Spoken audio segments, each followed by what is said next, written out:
जब बीमार होते हैं ना, आचार्य श्री विराट सागर जी महाराज कई बार मुख से सुना मेरी समाधि कराओ। क्यों सुना? जब 104 बुखार आता था और 105 बुखार में खड़े होना पड़ता था और पानी लेना पड़ता था, पानी लेते नहीं बनता था, हाथ जुड़ते नहीं बनते थे, तब वो आकर के ये कहते थे मेरी तो समाधि कराओ, अब हमें नहीं जीना है। हमने अपनी कानों से सुना है, आचार्य विद्यासागर महाराज जी को कहते सुना है मेरी समाधि कराओ। अभी नहीं, सन 84 में। बताओ 84 में उनकी उम्र क्या होगी? बहुत से बहुत 40 साल। और 84 में उनके मुंह से सुना है कि मेरी समाधि कराओ। 40 साल भी नहीं होगी, 35 साल ही होगी। 83, 84 जब बीमार होते हैं ना, तब व्यक्ति कह जाता है कि मेरी समाधि कराओ। और ऐसा नहीं है मेरे मुंह से नहीं निकला, तुम समाधि कराने की छोड़ो, हम तो समाधि में ही पहुंच गए और पहुंच करके देखा कि समाधि में कैसा हुआ जाता है। बिल्कुल अनुभव करके देखा कि समाधि में कैसा विचार आता है और कैसा हुआ जाता है। बिल्कुल समाधि की क्रिया देख ली। तो कहने का मतलब सब लोग सोच जाते हैं, लेकिन मन में कभी अस्थिरता ना हो, मन उल्लास से सहित हो और पद भ्रष्ट ना हो, स्थान भ्रष्ट भी ना हो। उसको रोकने के लिए जो रोका जाता है, ऐसे मन को जो रोका जाता है उसे उच्चाटन कहते हैं। इसी का नाम क्या है? उच्चाटन। और ये उच्चाटन आदि रोधक है। मन में ऐसे विचार ना है, इसलिए ये वाली जाप किया करो। इसका ये फल है, जब हम ऐसा भाव अपने मन में लाएंगे तो आपका मन कभी उल्लास से रहित नहीं होगा, उल्लास से भरेगा, रहित नहीं होगा। आइए वो भाव देखते हैं अभी, जब हम छंद का अर्थ देखेंगे। पहले जाप देखते हैं। ओम ह्रीम अर्हम नमो विद्याहरणम, ओम ह्रीम अर्हम नमो विद्याहरणम।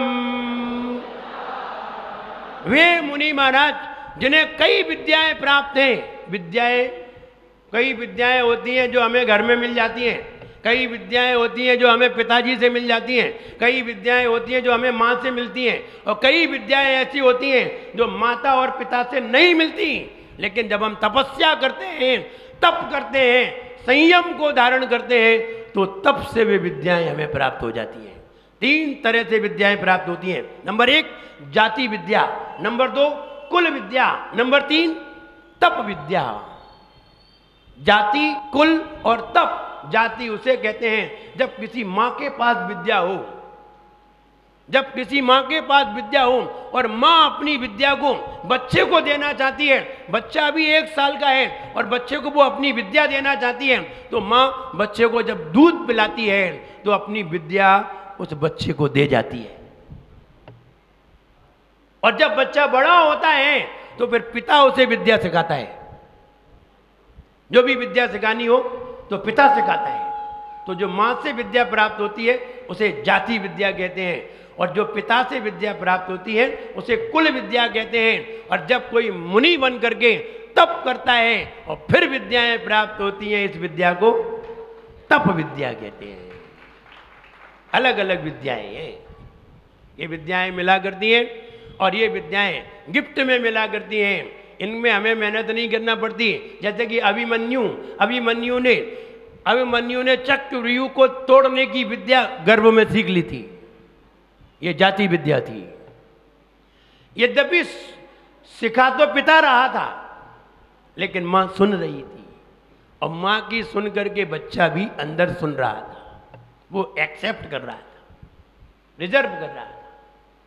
इसलिए जब कभी माँ गर्भवती होती है और वो नमोकार मंत्र का उच्चारण करती है अथवा भक्तामर का उच्चारण करती है और बढ़िया उच्चारण करती है भावपूर्वक, तो बच्चा भी अंदर सुनता है।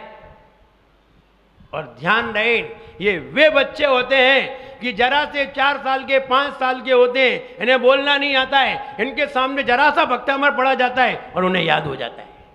ये वे बच्चे होते हैं। पता चल जाता है कि तुम्हारी मम्मी ने क्या किया है। छोटे छोटे बच्चों की मम्मी ने क्या किया, ये सब पोल खुल जाती है। इसलिए बच्चों को जन्म देना कोई खेल नहीं है, अपनी पोल खुलवाना है, अपनी पोल खुलेगी।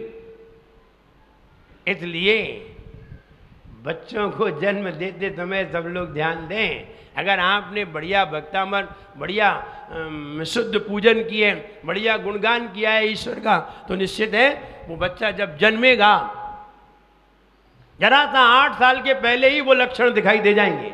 गर्भ के लक्षण 8 साल के पहले ही दिखाई देने लगेंगे। और जब तक वो 16 और 20 साल का होगा तब तक तो वो विद्या को प्रकट कर देगा। बोले नहीं नहीं, ऐसे बच्चों को जन्म नहीं देना, वो महाराज बन जाएंगे। फिर बच्चों को, ऐसे बच्चों को जन्म नहीं देना है। जब एक व्यक्ति अपने बच्चे को ले गया, एक साधु के आश्रम में ले गया, साधु ध्यान सिखा रहा था। क्या सिखा रहा था? ध्यान। और वो ऐसा ध्यान सिखा रहा था, उसने कहा आंख बंद करिए और आंख बंद करके बैठ जाइए। और उसने कोई ध्यान की प्रक्रिया समझाई और उस प्रक्रिया में ये बताया, तुम ये पता कर सकते हो कि दूसरा व्यक्ति कहां पर है, क्या कर रहा है। तुम अपना ध्यान लगाओगे, उस व्यक्ति को स्मरण करोगे, उस व्यक्ति का पता चल जाएगा व्यक्ति कहां है। बच्चा भी उसका साथ गया था, 4 साल का था। 4 साल का बच्चा भी साथ में चला गया एक दिन गुरुकुल में, और वो ध्यान कर रहे थे। अब जो बड़े लोग होते हैं वे तो जरा वैसे ही चिंतित होते हैं, ये करना है, वो बाजार से सब्जी लेनी है और बहुत सारा सामान खरीदना है, वो भी तो घर पे ले जाना है, जल्दी पहुंचना भी है, टाइम से खाना भी बनवाना है। अब वे पिताजी तो बैठे जरूर थे गुरुकुल में, लेकिन उनका दिमाग तो घूम रहा था। लेकिन बच्चे का दिमाग कहीं नहीं घूम रहा था, बच्चा बिल्कुल गुरुजी की तरफ देख रहा था। वो ध्यान करना सीख गया। 3 दिन ले गए, वो ध्यान करना सीख गया और पता करना सीख गया कि कौन कहां बैठा है। हुआ ये 4-5 दिन बाद बच्चा, दिन का समय था, सो गए। बच्चा सो गया, खाना पीना खा करके सो गया। और छुट्टी का दिन था, रविवार का दिन था। तो उनके पापा ने सोचा चलो आज मैटनी शो देखने चलते, मैटनी शो पिक्चर देखने चलते। अब वो बच्चे को बाहर से बंद करके ताला लगा गए, बाहर से फ्लैट का, और चले गए पिक्चर देखने। दोनों जन पिक्चर देखने गए। बच्चा 1-1:30 बजे उठा, और 1:30 बजे उठा, उसने देखा कोई नहीं है, फटक से ध्यान लगाया, बालकनी में दिखाई दिए वो, खटक से देख लिया उसने। बोले बालकनी में बैठे हैं, पिक्चर देख रहे हैं, देख लिया उसने। अब क्या करता, लेकिन घर का तो ताला लगा था, बालकनी में खड़ा था, इंतजार कर रहा था। और 3:30 बजे मम्मी पापा आ गए। तो बच्चा बालकनी में खड़ा था, बालकनी से ही बोला हाँ पापा आ गए, पापा आ गए, पापा आ गए। और जब चिल्लाया पापा आए, उन्होंने गोद में उठा लिया। बोले मुझे मालूम है तुम कहाँ गए थे, मुझे मालूम है। बोले मैं क्या, तुम्हें कैसे मालूम? 4 साल का बच्चा, तुम बताओ तो तुझे कैसे मालूम? बोले आप पिक्चर देखने गए थे। पापा का तो मुंह सूख गया, इसे कैसे पता चल गया? अब मम्मी पापा की तरफ देख रही, लेकिन किसने बताया इसे? घर में तो कोई आया ही नहीं, जिसे सो रहा था, 11 बजे से सो रहा था, और घर में कोई आया तो है नहीं, लॉक था, इसे कैसे मालूम? और फिर प्लान तो अपन ने 12 बजे बनाया था, तो अब क्या कर दे? बोले नहीं मैं पिक्चर नहीं, तुम पिक्चर में गए थे, बालकनी में बैठे थे 4थी लाइन में। नहीं हमने तो माथा ठनक गया उनका, बालकनी में 4थी लाइन में बैठे थे। बोले हाँ। बोले इसे कैसे मालूम? सब बगा गई बिल्कुल। और बच्चे को हाथ फेरा, उसको बिस्कुट खिलाए, उसको टॉफी खिलाई, फिर उससे पूछा प्रेम से तुम ये बताओ तुम्हें कैसे मालूम, तुम्हें कैसे मालूम? तो उसने कहा कुछ नहीं, वो गुरुजी के पास गए थे ना 3 दिन, उन्होंने ध्यान लगाना सिखाया था, हमने ध्यान लगाया, तो ध्यान लगाया तो हमें पता चल गया कि आप वहां बैठे थे। जब 5 दिन बाद सोमवार को वो गुरुजी के पास ध्यान करने गए तो बच्चे को नहीं ले गए। तो गुरुजी ने पूछा तुम बच्चे को नहीं लाया है? नहीं सिखाना बच्चे को ध्यान, बच्चे को ध्यान नहीं सिखाना है ऐसा। तो कहने का मतलब बच्चे बिल्कुल साफ होते हैं, उनको बहुत जल्दी दूसरे की बात को पकड़ लेते हैं, कैच कर लेते हैं। तो इसलिए उन्होंने कहा नहीं, बच्चे को ध्यान नहीं सिखाना है ऐसा। अब समझ में आई क्यों नहीं सिखाना है? क्योंकि बच्चे को ध्यान सिखाएंगे वो पकड़ लेगा कि हम कहाँ हैं। तो इसलिए हमें यानी मन को उल्लास से सहित, तो ऐसे मुनि मारिए विद्याएं हैं। ये माँ जो विद्या देती है ना, ये माँ अपनी विद्या जन्म के समय दे देती है, दूध पिलाते समय, और पिता जब उसका उंगली पकड़ करके बाहर ले जाता है तो वो उसे विद्या सिखाता है। इसे कुल विद्या कहते हैं। कुल की विद्या पिता से मिलती है, जाति की विद्या माँ से मिलती है, और एक तपस्या करके प्राप्त होती है। ये विद्या कैसे प्राप्त होती है? तप करते हैं। तो जिस तरह का तप किया जाता है, तप करते समय जैसा विचार किया जाए वही विद्या प्राप्त हो जाती है। तप करते समय जो भी विचार किया जाए वही विद्या तुम्हें प्राप्त अपने आप हो जाती है। इसलिए वो तप विद्या कहलाती है। आइए अर्थ देखने के लिए तैयार होते हैं। विद्याराणम, ऐसे मुनि महाराज जो ऐसी विद्याओं के स्वामी होते हैं, वे मुनि महाराज जिन पे जाति विद्या, कुल विद्या और तप विद्या, तीनों प्रकार की विद्याएं होती हैं, अथवा कोई भी प्रकार की विद्या होती है, वे विद्याधारी मुनि महाराज, जैसे कि सारचंद मुनि महाराज थे, उनके पास विद्याएं नहीं थी, लेकिन उनके संग में एक क्षुल्लक महाराज थे, पुष्पदंत। वे क्षुल्लक महाराज विद्याधर थे पहले, और विद्याधर होने के कारण उनके पास आकाश में चलने की विद्या थी। और वे क्षुल्लक थे, तो उन्होंने सारचंद आचार्य ने क्षुल्लक जी को समझाया, तुम्हारे पास अभी विद्याएं हैं, तुमने अभी विद्याओं का त्याग नहीं किया है, तुम जाइए हस्तिनापुर में, और हस्तिनापुर में राजा को तुम जाइए विष्णु कुमार मुनि महाराज के पास, वो पर्वत पर तपस्या कर रहे हैं और उनको थोड़ी देर में केवल ज्ञान होने वाला है, रोको जाकर के और कहना अभी ध्यान मत करो, अभी केवल ज्ञान पैदा मत करो, पहले तो अकंपनाचार्य मुनिराज को बचाओ, क्योंकि तुम हस्तिनापुर के राजा थे। वो विष्णु कुमार मुनिराज हस्तिनापुर के पहले राजा थे, और हस्तिनापुर में ही ये कांड हो रहा है। तुम जाओ और अपने भाई को समझाओ जो तुम्हारी राजगद्दी पे बैठा हुआ है, तो समझाओ ऐसा दुष्कृत्य तुम्हारे राज्य में नहीं होना चाहिए। तो विष्णु कुमार मुनिराज को ध्यान से रोकने के लिए पुष्पदंत क्षुल्लक को भेजा गया था। काय का प्रयोग करके? विद्या का प्रयोग करके। उनके पास विद्या थी, इसलिए उन्हें रोका गया था कि अभी तुम विद्या का त्याग मत करो, और उस विद्या का प्रयोग करने के लिए कहा गया। तो ये विद्या वो विद्या थी जो जाति और कुल विद्या थी, तप विद्या नहीं थी। तप विद्या मुनिराजों को प्राप्त होती है, और जो क्षुल्लक हैं अथवा अन्य कोई है, इनको तो जाति और कुल विद्या होती है।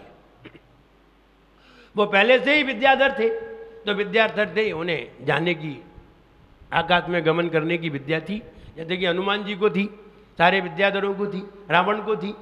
तो ये विद्याधर है। ये विद्याधर कहाँ है? यही है, यही है, ऐसा नहीं है कि बाहर है, यही है, लेकिन हमें वो दिखाई नहीं देते हैं। जैसे कि प्लेन उड़ते हैं, ऐसे ही विद्याधर आकाश में गमन करते हैं अपने क्षेत्र में, उनकी नगरी अलग है।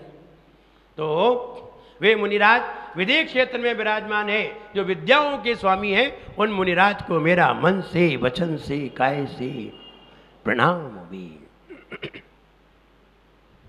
आइए अर्थ देखते हैं। चित्र में देखिए, बहुत जल्दी समझ में आ जाएगा। चित्र में जरा देखिए, चित्र में भगवान आदिनाथ विराजमान है, और नीचे जो हरे हरे खेत दिखाई दे रहे हैं, हरा हरा दिखाई दे रहा है, ये शालीवन चावल के खेत हैं। चावल के खेत सबसे ज्यादा क्या चीज मांगते हैं? पानी।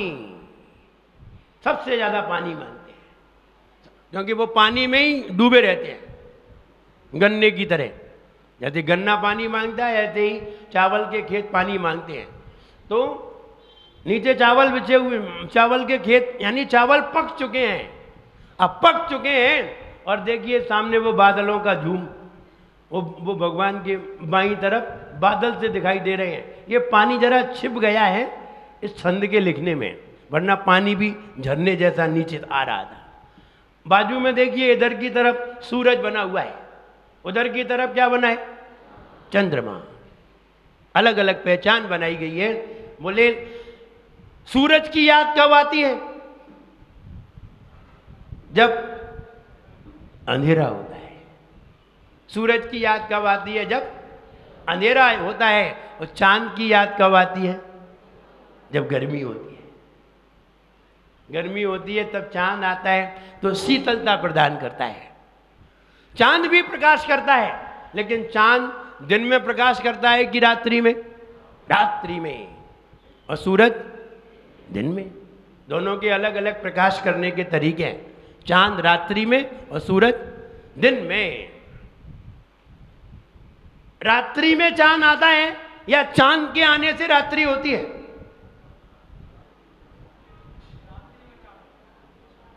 रात्रि में चांद आता है या चांद आने से रात्रि होती है? चांद आता है तब रात होती है या रात्रि होती है तब चांद आता है? जगरेश भैया, रात्रि होती है तब चांद आता है। आपने दिन में चांद देखा है कि नहीं? नहीं देखा? देखा तो फिर रात्रि में चांद आता है कैसे हुआ? सही, चांद तो दिन में भी आता है, चांद रात्रि में भी आता है। जब कृष्ण पक्ष की तीज, चौथ, पंचमी, षष्ठी, अष्टमी, तब आप चांद को दिन में देखो सूरज के सामने। कृष्ण पक्ष की चौथ, पंचमी, षष्ठी, अष्टमी तो आमने सामने सूरज होता है। सूरज चांद आमने सामने होते हैं। तो रात्रि में चांद आता है, ऐसा कैसे कह सकते हैं? चांद होने से रात्रि होती है? नहीं, ऐसा भी नहीं। फिर रात्रि किसे कहते हैं? What is called night? रात्रि किसे कहते हैं? सब लोग रात रात चिल्लाते हैं। रात्रि कहते किसे हैं? पंकज भैया, किसको रात्रि कहते हैं? जब सूरज छिप जाता है तब रात्रि हो जाती है। रात्रि किसे कहते हैं? अंधेरे को रात्रि। अंधेरे को रात्रि कहते हैं। ये है परिभाषा। अंधेरे को रात्रि कहते हैं और उजाले को दिन कहते हैं। दिव माने होता है प्रकाश, और दिव से बना दिवस।